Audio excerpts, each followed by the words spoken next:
எப்படி சோழர்கள் வரலாற்றில் ராஜராஜ சோழன் ராஜேந்திர சோழனை பற்றி பெருமையாக பேசுகிறோமோ அதே போல் சேரர்கள் வரலாற்றில் டாப் லெவலில் வச்சு பேசக்கூடிய ஒரு அரசன் தான் சேரன் செங்குட்டுவன். சேரன் செங்குட்டுவன் அப்படின்னு வரும்போது இமயவரம்பனுடைய மகன். இதை நம்ம ஏற்கனவே சொல்லிட்டோம். இமயவரம்பனுக்கு 2 மனைவி. ஒரு மனைவியோட பிள்ளைகள் கலங்காய் கண்ணி நாறுமுடி சேரல், இன்னொருத்தர் ஆடுகோட்பாட்டு சேரலாதான். இன்னொரு மனைவி நற்சோனையோட பிள்ளைகள் தான் சேரன் செங்குட்டுவனும் இளங்கோவடிகளும் அப்படின்னு பார்க்குறோம். சேரன் செங்குட்டுவனை நம்ம தொடர்ச்சியாக இடைவிடாமல் நம்ம பெருமையாக பேசிகிட்டே வந்தால் கூட அவனுடைய ஆட்சி காலத்தில் பெரும்பாலான பகுதிகள் போர்க்களத்திலேயே கழிஞ்சிருக்கு. இதையெல்லாம் கடந்து தமிழர்களை இழிவாக பேசினாங்க அப்படிங்கிற ஒரே காரணத்தினால வட இந்தியாவுக்கு போய் போர் தொடுத்து அங்கே உள்ள மன்னர்களையெல்லாம் வீழ்த்திட்டு அவங்க தலையில் இமயமலையில் எடுத்த கல்லை வச்சு சுமக்க வச்சு இங்கே கண்ணகிக்கு கோயில் கட்டின ஒரு பெருமை இருக்கு இல்லையா?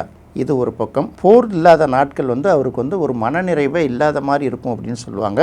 நல்ல அழகாகவும் உயரமாகவும் வாட்டசாட்டாகவும் இருப்பார். அவர் சிவந்த மேனியோடு இருக்கிறதுனால தான் குட்டநாட்டை ஆண்டதுனால தான் செங்குட்டுவன் அப்படிங்கிற ஒரு பெயரே அவருக்கு வந்ததாக சொல்லப்படுகிறது.